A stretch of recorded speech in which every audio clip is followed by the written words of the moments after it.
Alright, good day everyone.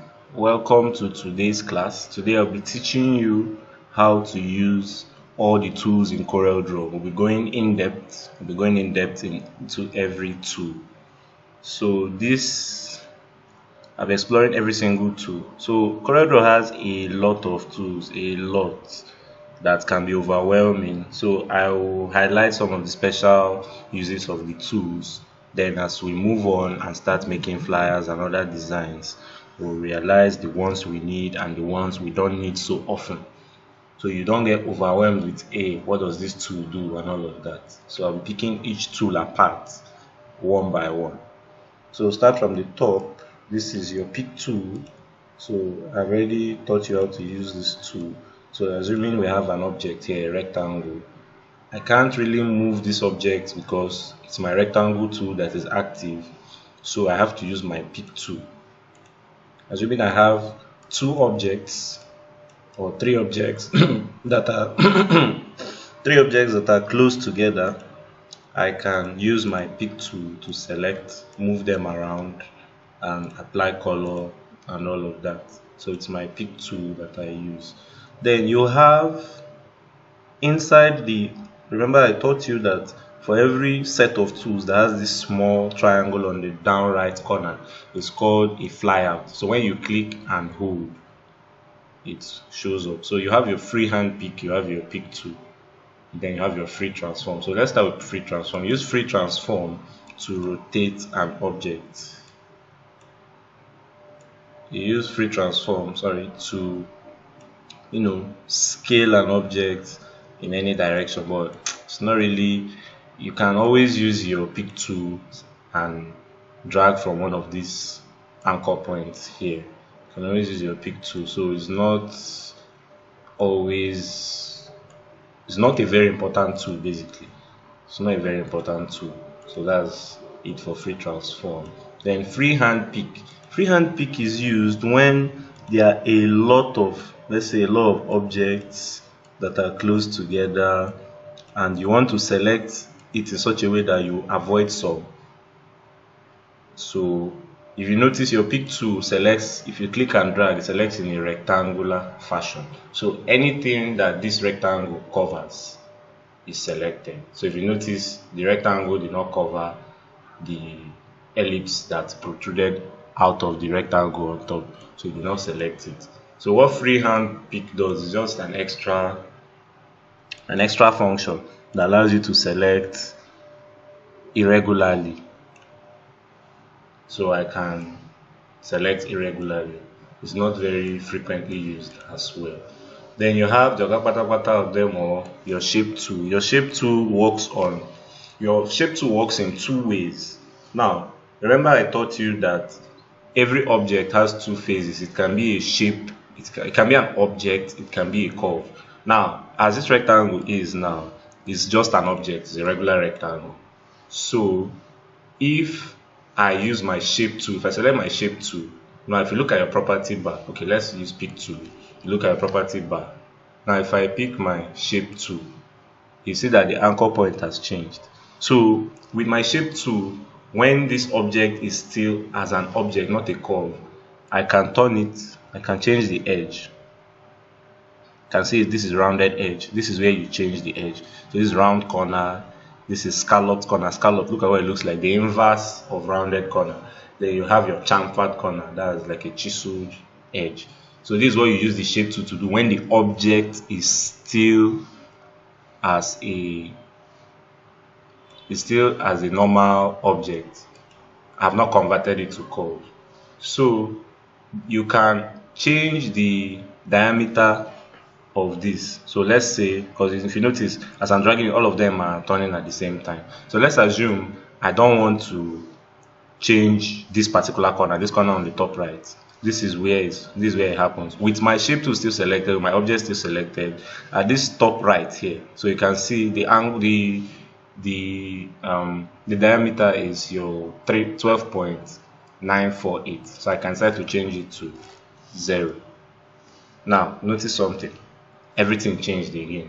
It's because of this locked this padlock icon, it means that I'm editing the corners together. So once I unlock it, see that the padlock is unlocked, I can individually change. So 10 millimeters has changed. 15 millimeters has changed. You can see it's not the same.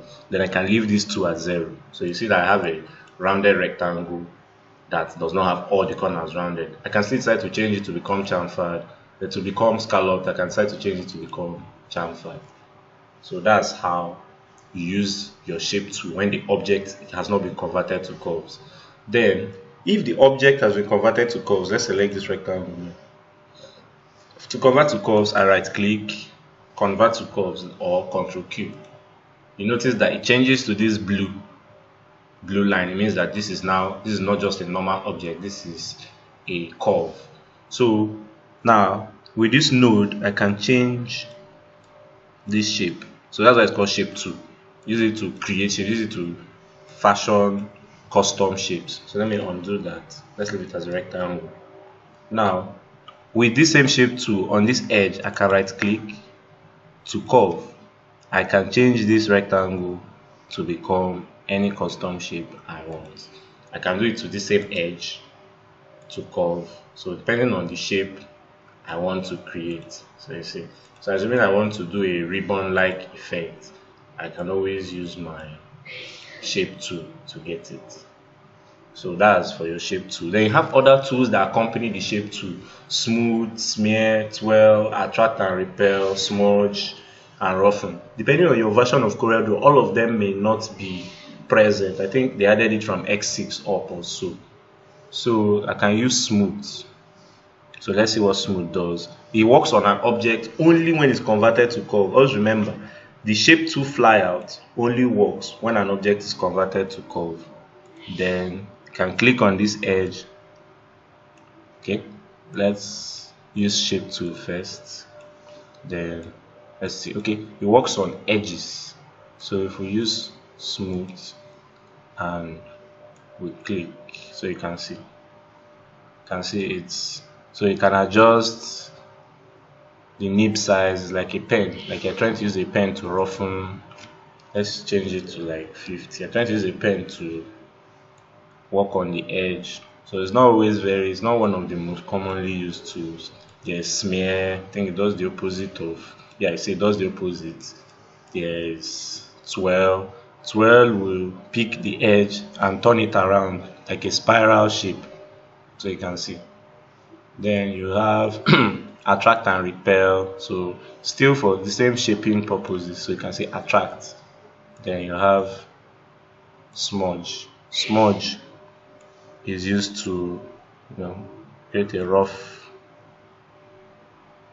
edge. Then you have roughen. Roughen on its own, that biscuit, all these cut edge, all these scissors cut edge, that's what you use it for. So let me use a different shape for this roughen now. So convert to curve, Ctrl Q. Then let me use roughen. So let's see what roughen will do to this guy. So let me increase, like I said, every tool has its own properties. Let me increase this to around 50 millimeters. Let me increase it. So it creates spikes. Can you see? That's a spike. This is another spike. So if I want to increase the frequency of spikes per click, so let's say I want to have 10 spikes per click. So watch. So if I drag, can you see? That's it. So it can come in handy depending on the edge of the design. So we'll use this. We'll actually use this. I use this sometimes. So that's the shape tool flyout. Then you have your crop tool. You have your crop tool. It's rarely used. Use it to crop your design, but it's mostly in Corel. It's mostly in Photoshop that we crop. Rarely crop. So you can say I got rid of the edges, the part of the design that I don't want. So let's assume I finished designing a flyer and some designs were at the edge. I can just use my crop tool and highlight it out. Then you have your zoom tool. So if you don't have a mouse, like mine has a wheel, so I can zoom in and zoom out. If you don't have a mouse, or your mouse does not have a wheel, if you left click, you zoom in on the area you clicked. If you right click, you zoom out. Then every tool, like I said, has properties. So you can see the zoom properties here. to zoom level. This is 34% view, so I can zoom to 100% of the actual size of this thing. I can zoom to fit, that is every object on this page fit into my screen at once. Then there's zoom to page, that's I want to see the whole page. Then there's zoom to width, the width of the page will be the focus. There's zoom to height, the height will fit in, so and all of that. Then if I select an object, let's say I select an object, I want to really do some detailing on it, I can zoom to up to selected, so this guy becomes the focus of the design. So that's for your zoom. Then you have your pan tool. So also take note of the shortcut. So you use your Z to toggle your zoom to letter H for your pan tool. So let's assume I've zoomed in and I want to see what's on the other side. I use my pan tool. It's like a hand. So if I pick my pan tool, I can drag across to the other side of the design. Then let's see, these are your pen tools. So I call them pen tools because most of them are used for drawing. So you have your free hand. So let me delete these rectangles with my pick tool. Let me delete these rectangles. Let's work with the pen tools. So I can pick this guy. This is my freehand tool. It's like a pencil. So use it for hand sketches. So depending on what you, and once you draw a line with the pencil, it's automatically a curve. So you can use your shape tool to adjust it and all of that. You use this especially when you're working with signature, when you're working with a couple of designs. You use it for when you're working with freehand, your freehand tool. Then you have 2-point line. 2-point line is used to draw straight lines. You can see, used to draw straight line. So you click and drag, it's a straight line, line doesn't bend.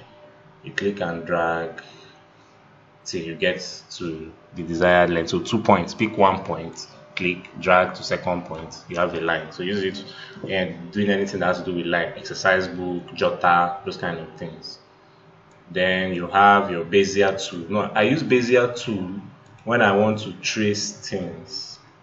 I use Bezier tool when I want to trace things. Now let me bring in something that I can trace. Let me bring in something I can trace. Okay. Let's see.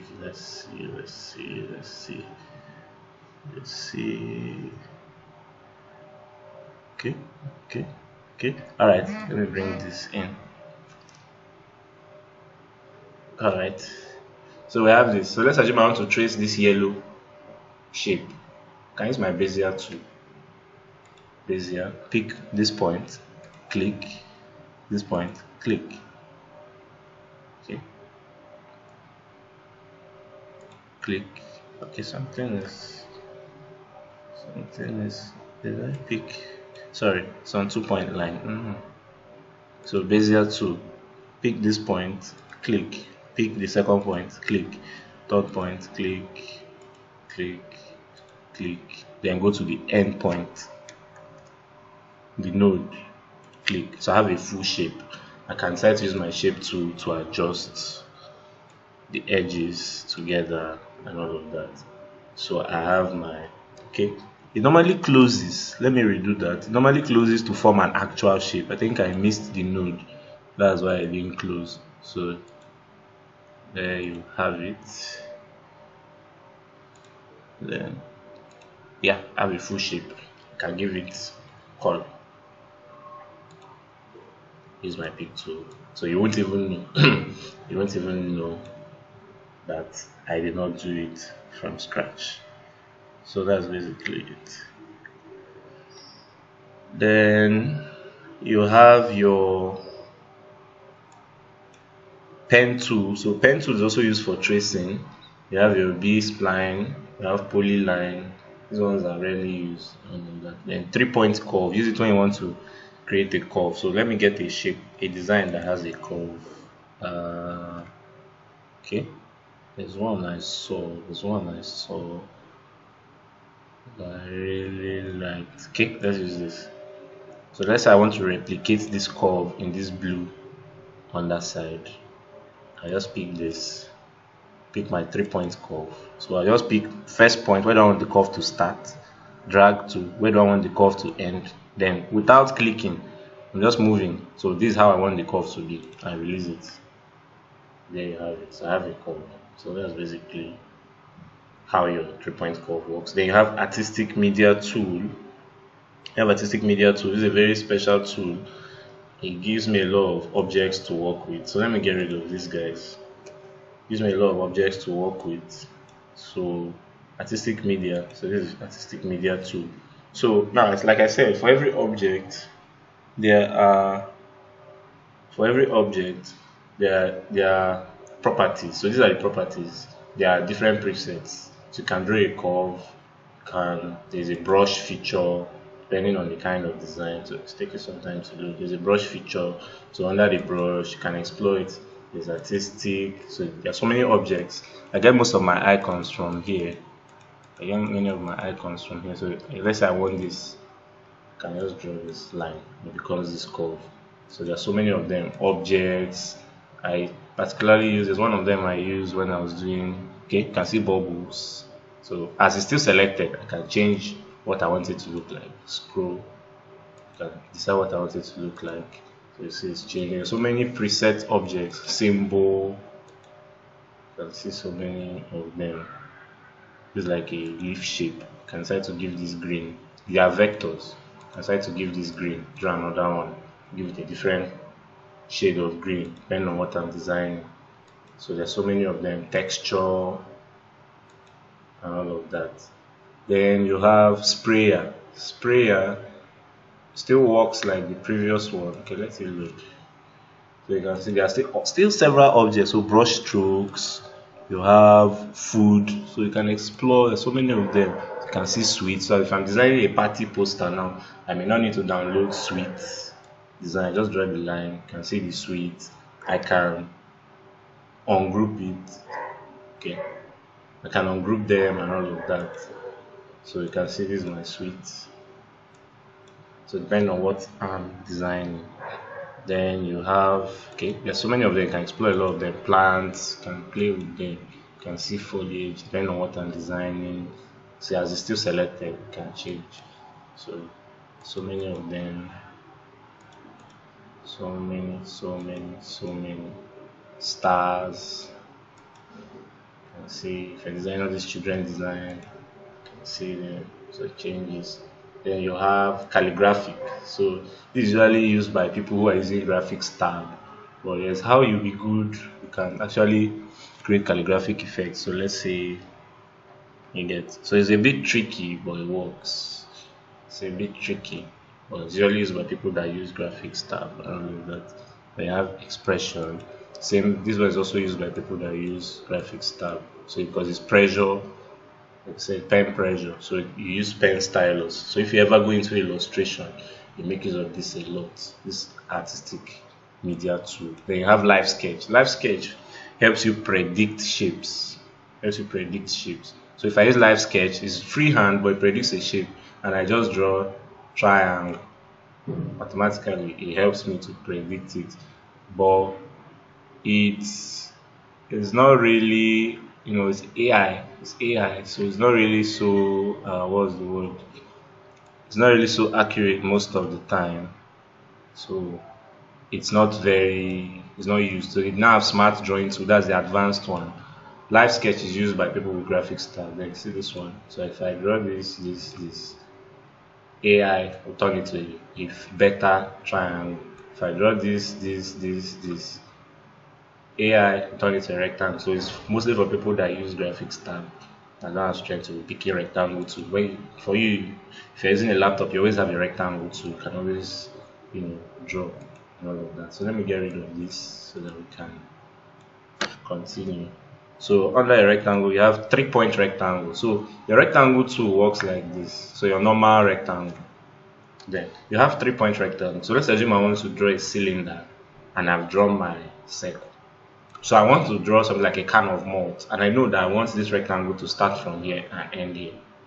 So I can decide to use my normal rectangle or just use my 3-point rectangle. 3 points here means, see what it means. First click, then drag to the second point. It looks like it's a line. So this is the width of the rectangle. Once I release, I've clicked first point, clicked second point. So I now drag it down to adjust the length and all of that. Then when I click again, that's 3 points. So that's just it. 3 point rectangle. Then you have your ellipse, your normal ellipse. To draw a perfect circle, you hold control to draw a perfect circle. Then you have 3 point ellipse. The same principle. Click, click. So click on the second point, release gradually. Then when you get to the size you want, click again, 3 points. Then you have your polygon tool. Polygon, multiple shapes. So if you pick your polygon tool, you can adjust the number of sides. So this is 5 sides. So if I draw it, so this is a pentagon. I can increase it, hexagon, and all of that. So that's basically your polygon tool. Then you have star. Your star tool, you can pick the number of sides of the star. As you can see, 5-sided star. So I can increase the number of sides depending on what I'm designing. Or the certificate ribbon is what to use. Then there's complex star, where the star will intersect itself. So depending on what you're designing, if you need this shape, you can always have it. So you see how it colors, while this one colors like this. So that's your star tool. Then you have your spiral. Same, depending on what you're designing. You have your common shapes. So there are a set of shapes that Corel has. So you get them from the property bar here. So you can see, drop it down. There are so many shapes, so you can see them, depending on what you're designing. So you don't have to create the custom shapes by yourself. So depending on what you're designing, you can see already made ribbons, there's even an already made chart icon and all of that. So depending on what you're designing, a lot of things are there already to make it easy for you. Then you have impact tool. So you can see it makes this speed line kind of thing. So depending on what the design you're making, so if you're making a design that has something to do with speed, all these posters and the rest of them, you can always use it. So it can be radial, it can be parallel. So it's not very common. It's a new tool set. So I'll end this video here while I'll continue the second one for text and the rest of the tools in the next video. So this one won't be too long. So feel free to explore the tools, ask questions under this one concerning the tools I've talked about. Thank you.